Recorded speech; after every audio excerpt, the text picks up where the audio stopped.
It's got to be like,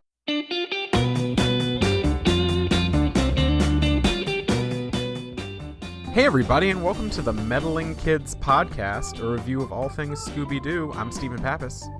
And I'm Julie Kin, and this is our first episode, so we're going to start off with, the first episode of Season 1 of Scooby-Doo, Where Are You? We are talking about What a Night for a Night. This has got to be like the most famous episode of Scooby-Doo, right? You think? I feel like it's got to be, because like when I went and watched it, I was like, oh yeah, I've seen this a million times. Yeah, I guess. I don't know. It's hard to say, but it definitely has all the elements, which we will get into. I mean, it's got a bad guy who is lots of weird clues. It's got some traumatic brain injury. So, I think we're good. Of course. I mean, and everything it's very should be. spooky. Yeah, absolutely. Okay, so we're going to get started with, I'm going to describe the episode. You're going to fill in the gaps, and then we'll break it down a little bit, just for those who might have had some trouble following along. Does that sound right? Cool, that sounds good. I have many thoughts.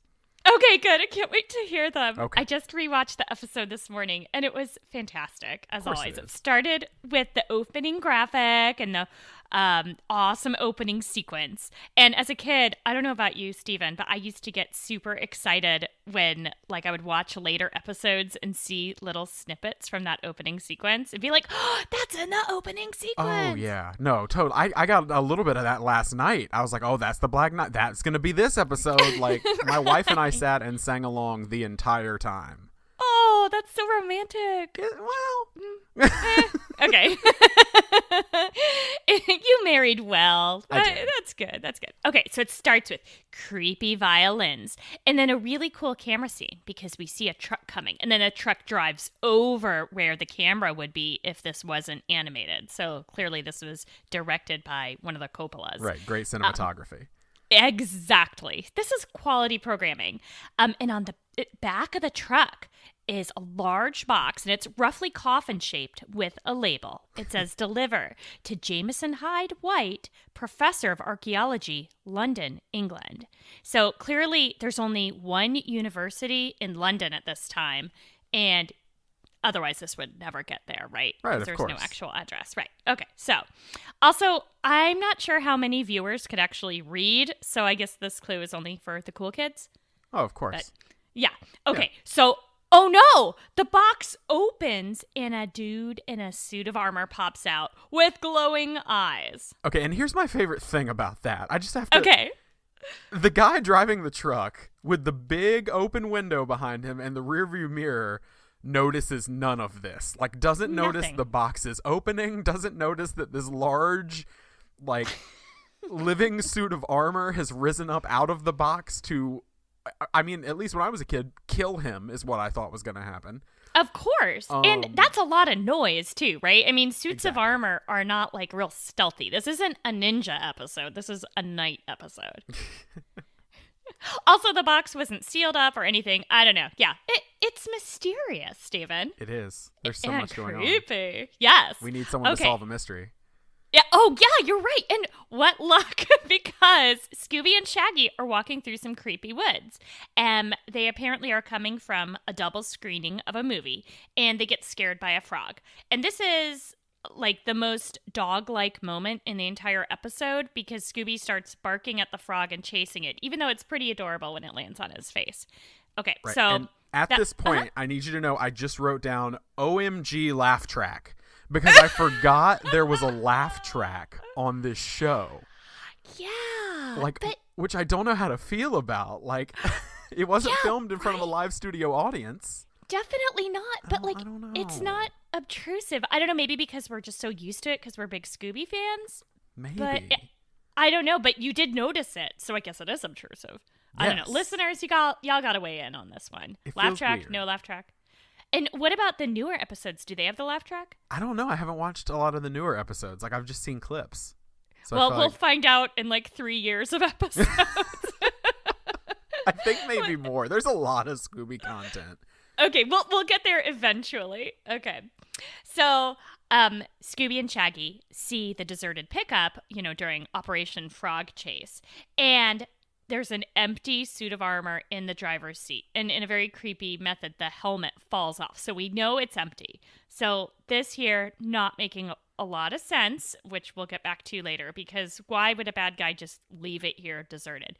Anyway, Scooby and Shaggy go and get the other kids. So they all check out the scene, and then Velma breaks the fourth wall after a stupid pun.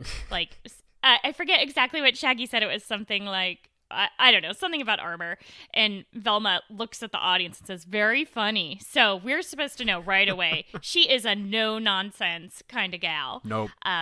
Nope. And then Daphne sees the delivery note. So apparently, even though there was a address stamp for, the one university in London, this was also supposed to be delivered to the county museum. Okay. Yeah. I have an issue with this. Okay. A county museum? Like, okay. I've never seen a county museum. And maybe I'm wrong. And maybe there's like small town America out there that's like, we have county museums, so you shut your mouth. But I have never heard of a county museum. And if there is a county museum, why is this priceless piece of British armor going to it? Like, what? Oh, I don't know.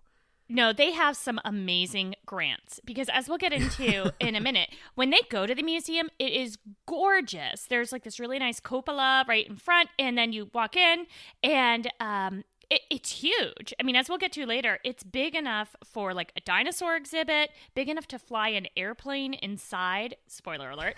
This is a humongous museum with tons going on and a lot of storage space, by the way. In fact, they have so much priceless antiquities there that a lot of them are just covered up in draperies and things like that. But the one thing about this museum is that it has terrible branding, because when they get to the museum, on the front, it just says museum. Of course And it does.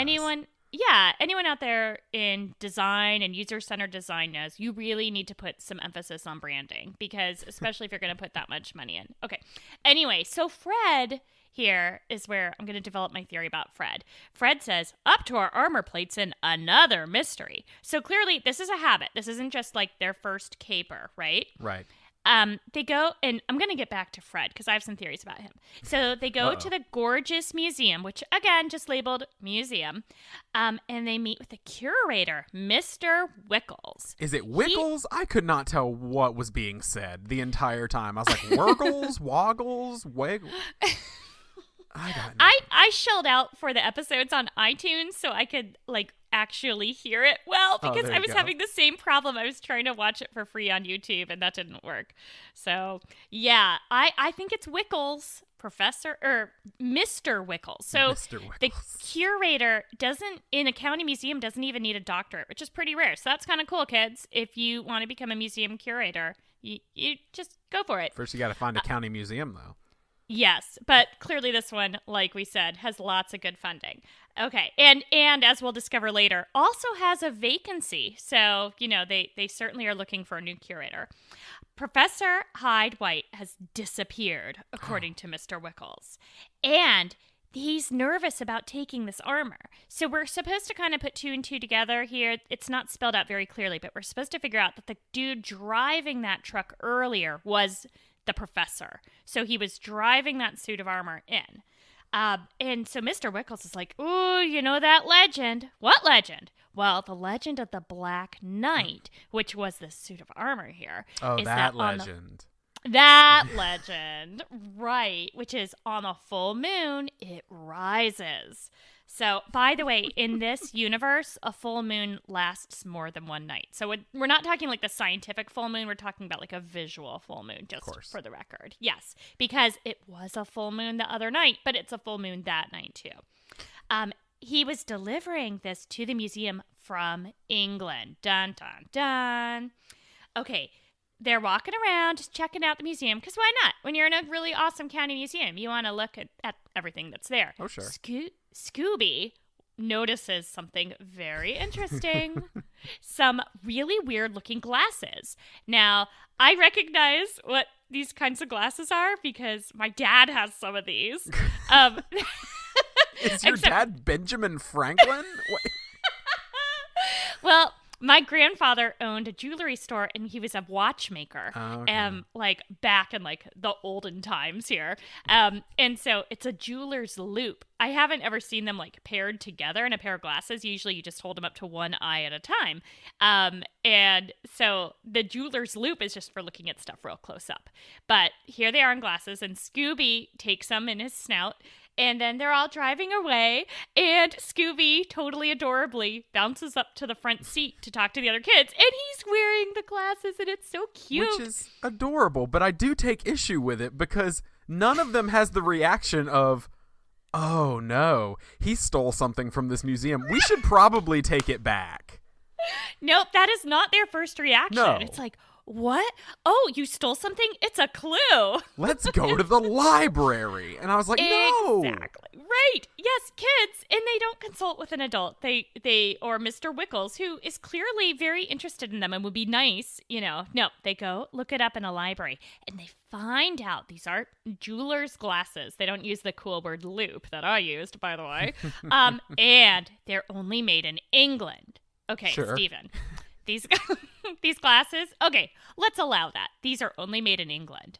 England is also the country where a professor came from to deliver a suit of armor. My God. Now, yes, let's also put aside the fact that probably half the stuff in that museum is from Western Europe because, we're the United States and a lot of our history comes from there. This is enough to spur them on to think that breaking and entering is totally justified. I wrote that down immediately. I was like, breaking and entering, like, hey kids, it's all right to do that as long as it's for a mystery. I mean, if you've got a mystery to solve, you just break on into anywhere.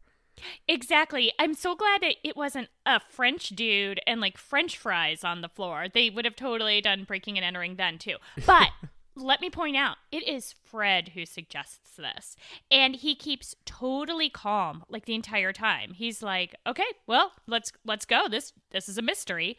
And he has the ladder. Which somehow fits in the van.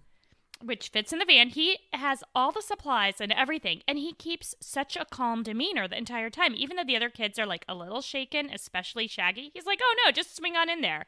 So either he is just so calm and collected because they've done this a million times, or antisocial personality disorder. So see, I was going to ask, do you think Fred is the Zodiac killer? Like he's got so many like weird little things about him that I'm like, something about you, something smells. I don't like it because he takes this like 4-story ladder out of the van, which is a mystery in itself, and puts it up against the building. And then he's like, okay, Shaggy, like you go up and get in there. And Shaggy, by the way, has some sweet parkour moves. Oh my gosh, right? To get into that window. Like he completely does a lunge, and without even like touching the wall to change direction, he somehow just like 90-degree turns into the window. It is the most amazing thing I've ever seen. It was incredible. And he does break thousands of dollars of antiquities when he lands, but hopefully those are all replaceable. Well, they may not be real. Ooh. Oh, good point. I didn't even think of that. Okay, I'm not as horrified by that then. Okay, so Shaggy happens across the Black Knight suit of armor. He knocks on it and it sounds hollow. But what? Because eyeballs are following him from another statue. I don't mean they're like chasing after him like do. I mean like when you walk by a statue and glowing yellow eyes. What I'm talking about is when sometimes you walk past a painting or a statue if you're in Scooby-Doo universe or the Monkeys universe, which maybe are the same universe. I think they might be. They might be, and eyes kind of follow you, and something's looking at you. Okay, so everyone's kind of freaked out, except for Fred, as we discussed. And he wants Scooby to keep guard. Scooby doesn't want to, so he bribes Scooby with some Scooby snacks. Of course. Again, Fred totally prepared. Now, I need to stop here for a second. Please, yes. Because Fred is like, all right, well, here we go. Daphne and I are going to go over here, and you guys go over there. And my first thought is like, are Fred and Daphne off for love? Like, I mean, he strategically, it's always him and Daphne. Like, he never goes with anybody else.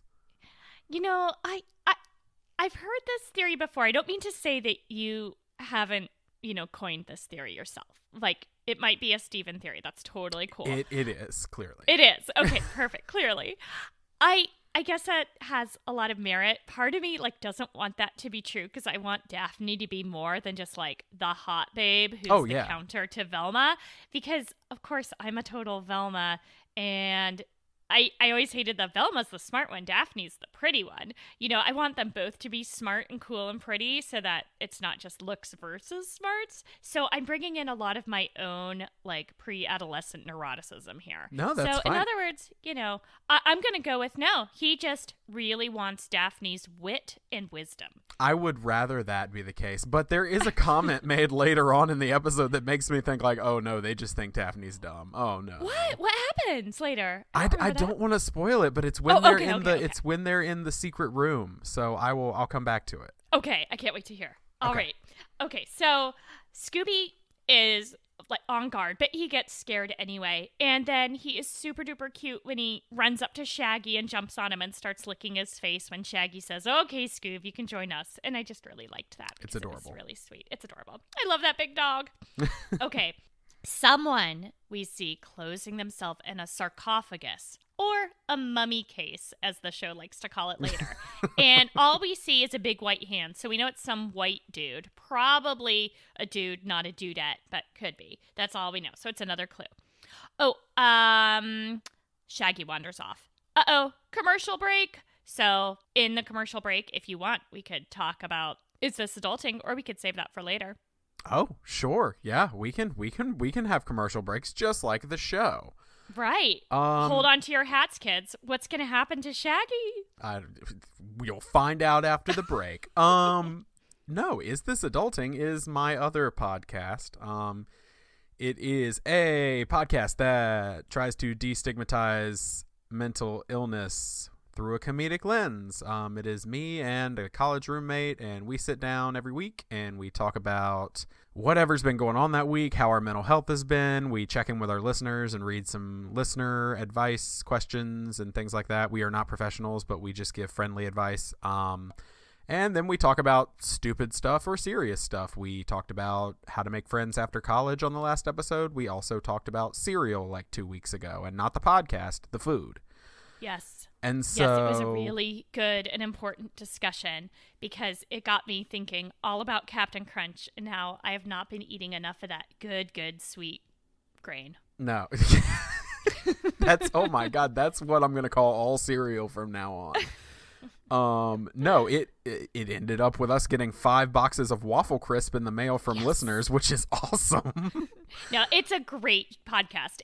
Even though it's ostensibly about mental health, it's really about friends just kind of hanging out. But part of that friendship is actually checking up on each other, not just how you're physically feeling, but how you feeling in your brains. And the way you and Chris do it is awesome. It just is not a weird thing to talk about. Yeah, I was feeling depressed this week, but therapy's going well and it's getting better. And also check out Waffle Crisp. So yeah, it is one of my favorite shows. I love it and I recommend it to everybody. So check out Is This Adulting?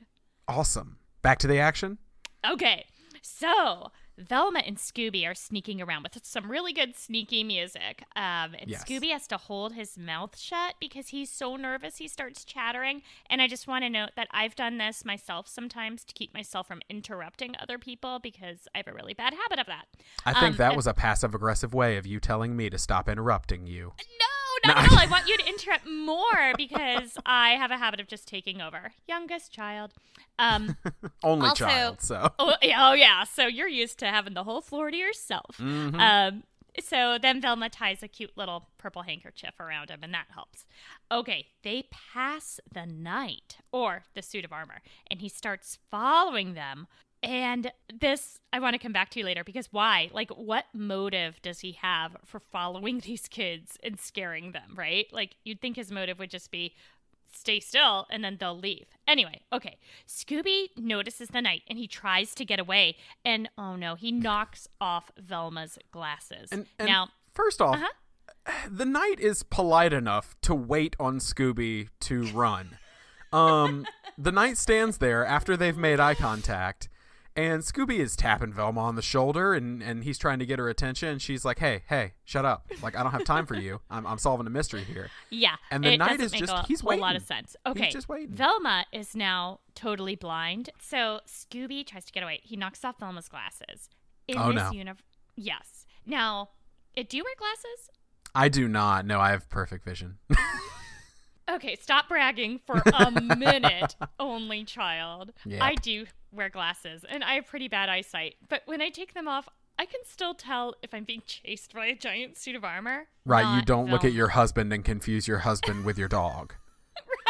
Right. Although I do pretend that for the kids' sake because I think it's hilarious. Comedic genius over here. Kids are stupid. I mean, anyway. I hope they're listening and they're just like, but mother, Mom. like what?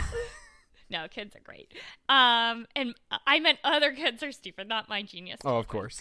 Okay, so in this universe, Velma has some sort of sensory disorder because without her glasses, she's now totally blind, but she also can't discern voices either, or the clear clump, clump, clump of a suit of armor. And when the suit of armor dude is growling, because he doesn't actually enunciate, just roar, she assumes that's Shaggy, which we all know Shaggy does not growl very much. Okay, she's also carrying around Shaggy's medicine, which makes me question their relationship. It's real weird. It is. Like, is she his babysitter or... And, like, or meanwhile, the Knight is growling because in, like, classic Three Stooges fashion, he has tripped over the Velma searching for her glasses. He has tripped over her and fallen into a stockade, which locks. Which my first thought is, okay, you got him. Like, oh, yeah. Like, just, and they all just walk away. They all run. They make that weird, like, bongo running noise that every Hanna-Barbera cartoon does. And they all take off running. And I'm just like, wait, but you just take his mask off. You unmasked him right then. Like, you got him. Yeah. But we got to fill another, like, 10 minutes of cartoon, like, content. So I guess not. I guess so. But also, this county museum, why do they have an open stockade that anyone could just fall into? Apparently one that, like, actually locks, too. Like, well, not locks very well. I mean, he had to get out at some point. I don't know. Yeah, you're right. Okay, we finally found some sort of point in this episode that cannot be explained. There's Everything no explanation. Else totally makes sense except for this one thing. Cartoon logic. Okay. Right. Velma says, if only we could find a clue. Which at this point I'm thinking, how about you just leave? Like you're being chased by some nefarious knight. No one's forcing you to be here. You're not locked in. You just found a pair of glasses that were made in England, and that's why you're there. Right. But, I think this is the time to bring up my question. Okay. That I've been holding in for this whole time. Who are these children? Okay. Where are their parents? And why are they allowed to just wander solving mysteries in what is clearly a weed van? Like, oh, yeah. Who paid for this van? It's very fancy. Like, I'm just like, I don't understand. There's been a parenting misstep somewhere. Especially because of something that happens with Fred in a few moments that I also think might lead to a belief that he is some sort of serial killer. But, like, who are these children? Well, if Velma is carrying Shaggy's medicine, is it possible that she's some sort of nurse caretaker? Is she Shaggy's mother? Oh, my. Is she Shaggy's mother? For a while, I was wondering if Shaggy was the only one who saw and heard Scooby-Doo, or heard him speak. But I think in this episode, Scooby says something at one point, and the other kids hear him speak. But sometimes they I all wonder... just are just like, shut up, dog. Like, none of them, like, acknowledge it, though. They're all just like, meh. Right. Maybe what they hear is just woof woof, and Shaggy's the only one who hears dogs speak. Oh, my gosh. Next episode, let's pay attention to that, and we'll report Yeah, back, we're blowing this wide open. All right. Which could be either magical talking dog or hallucination, and I don't know which is more likely. I hope it's magical talking dog, because we're going to go down a dark, dark path if we keep talking hallucinations and serial killers here on the Meddling Kids podcast. But Shaggy does take medication that he has to carry around with him. I mean, I do too, but I don't too. hear my dog talk. I give him a voice, but I don't hear him talk. Okay, let's move on. We'll yeah. leave this as an open door for next time. Let's go, assume magical talking dog. Let's go to the bone room. Everything's great. The bone. Which sounds right. weird. Yeah, that's where Velma or Fred and Daphne have been this whole time in the bone room. Okay, so Shaggy does see a clue, apparently, which is there's a picture missing from the wall.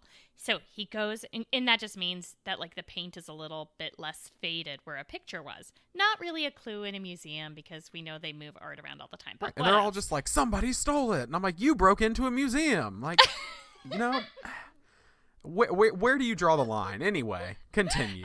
Because okay, so, here comes Fred's this moment. episode is going to be so long. So Shaggy goes and grabs the others, but now the painting's back, and they don't really believe him, perhaps because of aforementioned hallucinations in the past.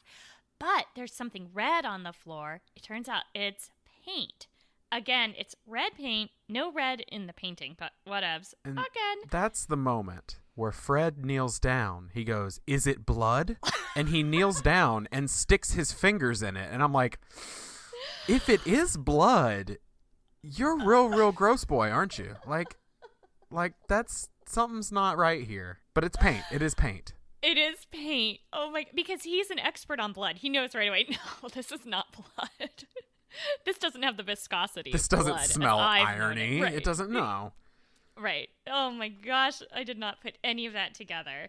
There is a dark Steven underneath all this who's open to these clues. Okay, So they follow the paint past the statue again that has the creepy moving eyeballs. And they go to the sarcophagus, which is where the paint leads, where we saw the white dude's hand closing it. But it's actually a secret room. And inside, replicated paintings. So... Gasp. Let's take another quick commercial break before they call the sheriff, finally. And during this quick commercial break, I'll tell you about the Station Wagon podcast, which is my other show that I do with my brother. We talk about the little things in life that we take for granted, and then we give them up for a couple weeks and tell you what happens. And we also talk about the science and history of it. So, for example, if you ever wanted to know why do we wear pants and what happens when a dude stops wearing pants and goes around in a kilt for a while, we can answer that question for you. It was pretty great, actually. We've given up a whole bunch of stuff like music, complaining, sarcasm. Try that one, Oof. Stephen. Nope, can't do that. Yeah, about 30 other really weird experiments, none of which are coming to me right now. Oh, caffeine. We're about to give up filler words like, you know. Ooh, anyway, it's a hard one. The Station Wagon podcast. So check it out if my voice doesn't annoy you too much, because there's more of it on there. And my stinky brother. Okay, so they get the sheriff. Oh no, they don't get the sheriff. They say let's get the sheriff. There's some action before they get the sheriff. But there's also, this is the moment of Daphne hate. Oh, tell me. Where she goes to open the door to the secret room, and she opens the door, and there's the Black Knight. And one of them, I think it's Velma, like, looks at either the camera or at Shaggy and goes, "Just like Daphne to choose the wrong door." And I'm just like, whoa. Like, that is too much shade shots on poor fired. Daphne. Yeah. All she was doing was trying to get out of this building that they entered into. Right. Maybe there's, like, some, I don't know, girlish feuding going, like, frenemy stuff. Maybe they're both in love with Fred. Oh, maybe. I was thinking more like, you know, why do you always get to wear the cool clothes and I have this huge turtleneck? It's a fun turtleneck, though. Anyway. Yeah, okay. So we get a chase scene. The 60s. Okay, yes, chase scene! And lots of art is destroyed. Scooby and Shaggy are hilarious in a bear. And there's lots of other antics. You're going to have to just watch this one. The knight is mysteriously strong. He can, like, lift up a table, which Scooby and Shag are both hiding underneath, and toss it into a wall to the point where it breaks the plaster and ostensibly gives both Shaggy and Scoob potential head injury. They should really lie down after that. Yes. But this dude is also wearing a suit of armor at the same time. That is really hard. Have you ever worn a suit of armor? I have not. No, Me it's neither. a dream, but no. We should make that dream happen. Yes. I haven't either, but I've heard they weigh, like, I don't know, over 50 pounds. I mean, so this guy is really strong, whoever he is. So clearly a professional wrestler or bodybuilder or something. So very or tough. Or a magical being. Very tough. But guy. we're about to find out has the stupidest weakness that I've ever heard of in my life, which is ventriloquism. Tell us all about that.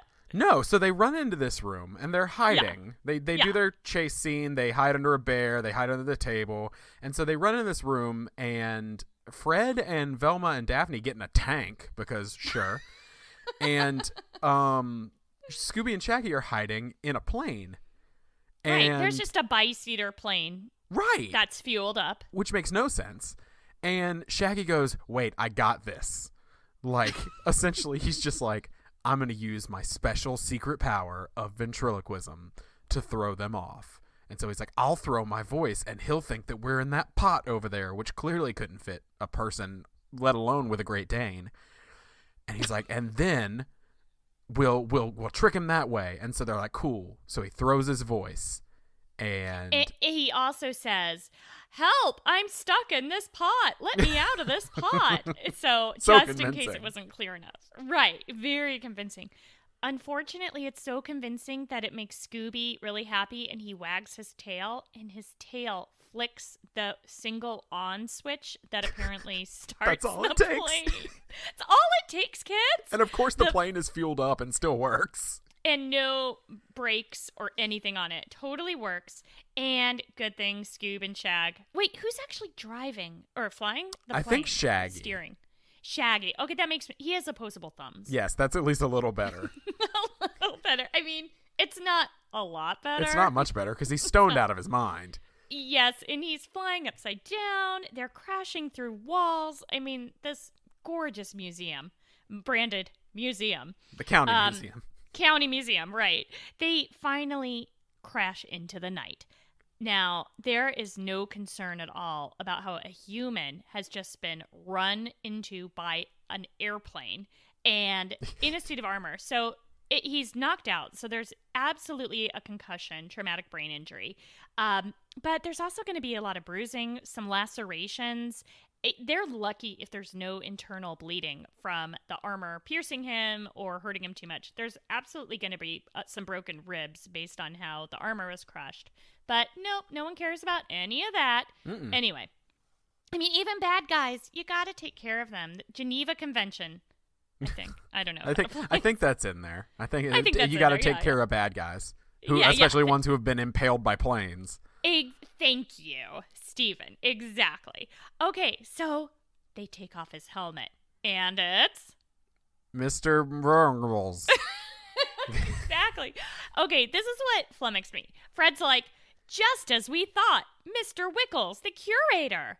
Now, I didn't think that. I thought it was the professor or a magical dude. I mean, as a kid. And even as an adult, I was a little surprised. But Oh, yeah. Well, I totally, as soon as I saw him, I was like, oh, it's that guy. Oh, it's totally that guy. Like, he looks the part. But that's because you have a PhD in Scooby studies. I do. So, yeah, it's a little unfair. I'll just represent our average viewer. I was a little surprised. But, Fred, you never said it was Mr. Wickles. Whatever. Yeah. Okay, and the sheriff is like, "Thanks, kids." And the gang explains the whole hoax. Do you want to break it out for us? Like, how this hoax actually worked? Or do you want me to try to attempt that? I've got it written out, It's but so I want to give you a convoluted. chance. It's so complicated. I didn't write it down, so I'm just gonna shoot from the hip here. From Okay. what I recall, I don't. You go ahead. I should take a drink of water right then to my nose. Hold on. No, it's okay. I just had a moment where I was like, from what I recall, I got nothing. They each have to break down part of the plan, though. So the whole thing is a counterfeiting operation. I remember that much. Okay, the gang explains Mr. Wickles and his gang have been replicating art. So they take a piece of priceless art, they replicate it, put the fake one back on the wall, and sell the real one. Okay, that makes sense. Sure. Now, they've been making these fake paintings at night at the museum, which doesn't make a lot of sense. They could probably afford an off-site studio. Nah. And this is explained to us as that's why they had to get rid of the professor. He's the only one who could have spotted the fakes. So, apparently in this universe, in addition to being a professor of archaeology, he is also an expert in Baroque paintings. I mean, to be honest, though, Yes. you don't even need to be, because even my wife watching it with me last night was like, those paintings don't look anything alike. like they're that's not the same. And I was just like, oh. Well, and they had wet paint still. I mean, they didn't even wait for it to dry before they put it back up. That's not good procedure there. No. Yeah. So then they realize, wait, where is the professor? Is he just been dead this whole time? Which is kind of what I assumed. Nope. Scooby finds him in the creepy statue. Remember those eyeballs that were following them around? That was actually the professor stuck in his own personal hell of having to watch children break and enter, be chased by his nemesis, meanwhile Destroy not being his able to do museum. anything. Destroy museum, priceless antiquities. He's probably soiled himself and is starving, but he still looks totally clean and put together when he explains more of the ruse. So first of all, Professor White has a great accent. He explains that he arrived by train with the suit of armor to deliver to the museum. Mr. Wickles must have gone down to the train station, snuck into the box that was holding the suit of armor, climbed into the suit of armor, and then attacked from within the truck, which makes a lot of sense. Sure, that Way super easier out to of do shape man clearly could have done all that without being noticed very quickly. Absolutely.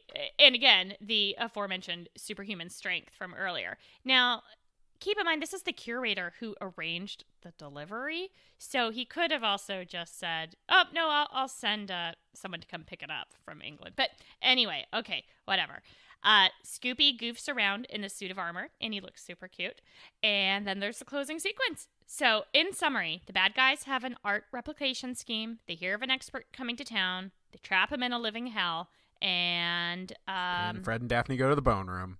That's right. So there is some boning, but we don't know exactly what kind of boning. It could be completely pure boning. Well, it's dinosaur bones, by the way. I don't think I've mentioned that. Yeah.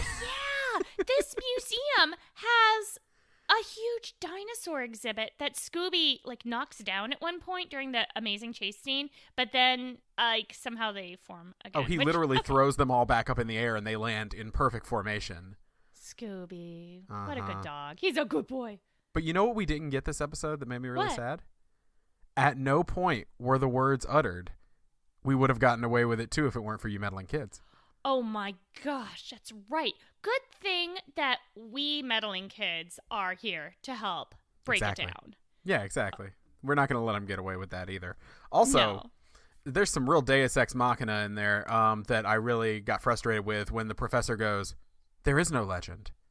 And I'm just like, okay, so this famous legend that we've been going off of the whole time is just, it's just something that Mr. Wurgles or whatever said to the kids to convince them of this, and they were just like, "Oh yeah, that one." Like, no, not that one. Right, and why even bother telling these random teenagers? I guess some narcissism of he enjoyed having some teenagers to talk to. That's weird. Yeah, and why even leave the suit of armor in the truck to be found if he didn't want anyone to know that they had abducted this professor? I'm really glad I didn't realize all of these things as a child, because it would have haunted me for years. Well, I hope our listeners can help weigh in and explain it, because I have a feeling there's some nuances here that maybe we didn't get. Oh, absolutely. So I am also hoping that our listeners send in questions, because we know a lot of you all are meddling kids. But I will start with our meddling question of the week for you, Stephen. Okay. This is, the classic Scooby-Doo question. Which of the kids do you relate to most? The clear answer is Fred, because I am a murdering psychopath. No, I just said that on the internet. That is not true. It's your neckerchief. Yeah, it's, oh God, just an ascot just all over the, no thank you. No, you know what's weird? I think I might relate to Scooby the most. Is that weird? Because he's a dog. Well, I mean, I do see a couple. I mean, Steven, I don't want to hurt your feelings or anything, but he loves snacks. I do love snacks. He gets scared of things at times, but then it goes and does the thing that he's scared of. He makes jokes a lot. He's kind of goofy, and he really, really cares about the people he loves. And he's really furry. So in all those things... I am all of those, yes. You are all of those things. So my brain stopped as I was like, having an existential crisis. Oh my gosh. Of just like, yes, I might be Scooby-Doo. All right, great. Well, for me, I'm definitely a nerdy girl, and so I always was relating to Velma, but I think as I've grown up, I've realized I kind of wanted to be Velma because, you know, she's super smart and awesome, but that I think I'm actually Shaggy because, you know, I get scared of stuff. Of your medicine? Yeah, because of the hallucinations. Right. And I don't, even though I know I'm book smart, I'm not street smart, and I don't always put things together very quickly. And yeah, and I hang out with my dogs a lot, like to the point of obsession. So can you hear them? I don't know. What? Can you hear them talk? Do you want to admit that openly on the internet? You know, I have an image to maintain. So okay, let's just moving on. So yeah, please send us your meddling questions or just let us know what you love about the Scooby Gang or what annoys you about them if for some reason you're annoyed by them. Break down your theories on Fred. Oh, yes, please do. What do you think is going on there for real? If we're way off the mark, just tell us. And also the theory about maybe Scooby only being audible to Shaggy. Is there any merit to that one? You can email us at meddlingkidspod@gmail.com, or you can tweet at us at meddlingkidspod, or join us on Facebook. Woo! Woo! Social medias are so exciting. Yeah. You can also check out our other shows, of course, if you want more. You can hear Steven and Chris on Is This Adulting? And you can hear me and my brother on the Station Wagon podcast. And we'll be back next time with episode 2 of season 1, Hassle in the Castle. Ooh, that sounds... I'm not sure I remember which one this is. I don't remember it either. I'm really excited. And I'm hoping... I don't know. I mean, there might be another night in that one.